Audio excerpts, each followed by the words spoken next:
All right, ladies and gentlemen, we just saw week one of NXT, the Great American Bash. NXT likes to span these specials over 2 weeks sometimes. I don't blame them. They have the championships to do so, they have the roster to do so, and yeah, they have the talent and star power to do so. So let's get into week one of NXT's Great American Bash. Hope you had a good Tuesday.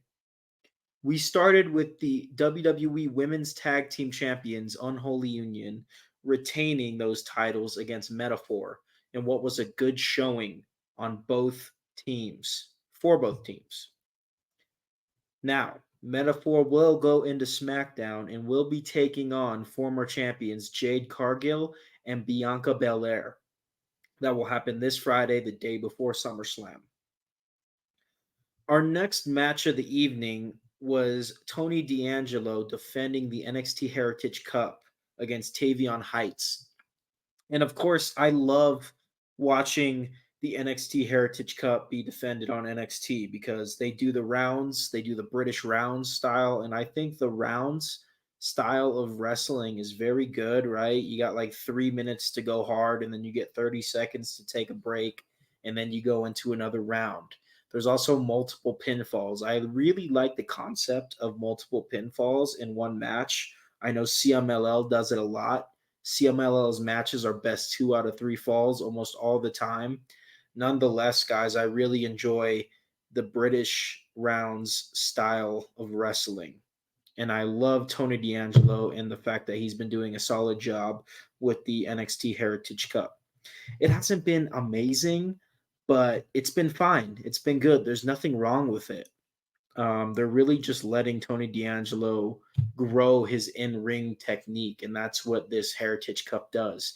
Is it allows wrestlers to go for 3 minutes, take a break, go for another 3 minutes, take a break up until round five usually. So I could see the Heritage Cup constantly being used for wrestlers that can improve in the ring. And Tony D'Angelo is a fantastic character, but if he becomes a fantastic in-ring professional, then the sky's the limit for him. Anyway, he retains against Tavion Heights here.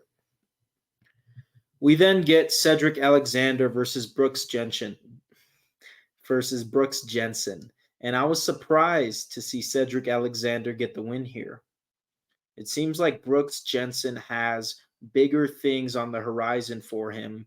And maybe this loss to Cedric Alexander is just a step in the journey, right? We'll see what happens next week. We'll see what happens after that for Brooks Jensen. But I do think he has a bright future, especially after last week when he took out Josh Briggs in that no disqualification match. All right, guys. Now, this was one of my favorite moments of the Great American Bash. It was the Rascals Treehouse segment, which definitely has that 70s show vibe, the smoke circle vibe. That's definitely what they're going for here.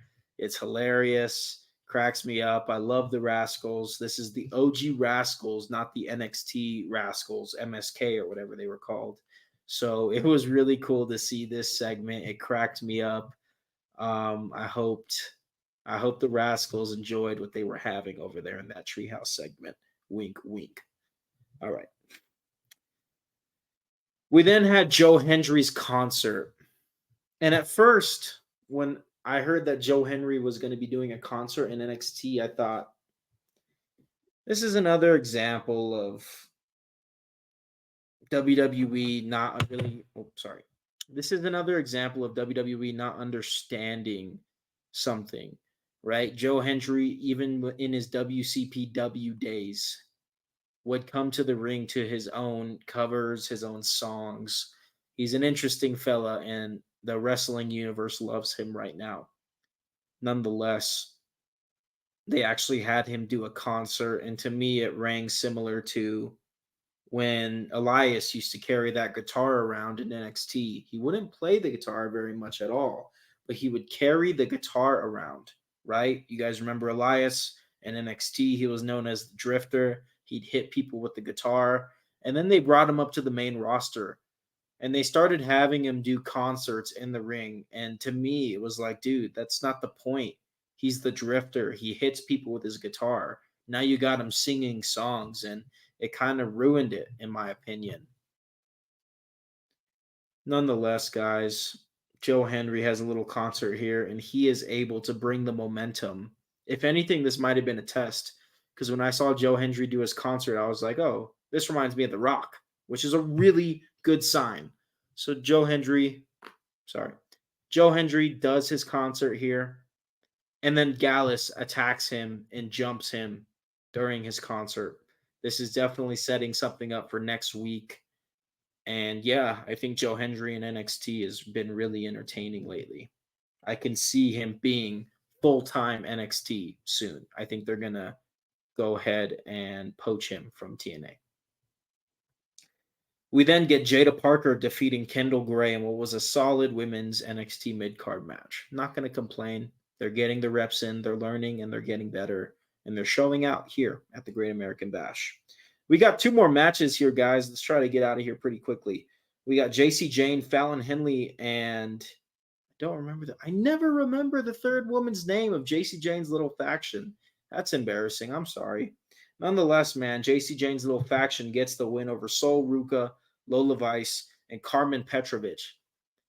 It's a pretty impressive win. Those are three star-studded women on the NXT roster, three fan favorites, and they take the L to JC Jane's little faction, which is a solid faction for sure. And then the moment that I've been waiting for, we get Roxanne Perez versus Sol Ruka in the main event, which was fantastic. I knew this was going to be fantastic. That's why I watched NXT this week.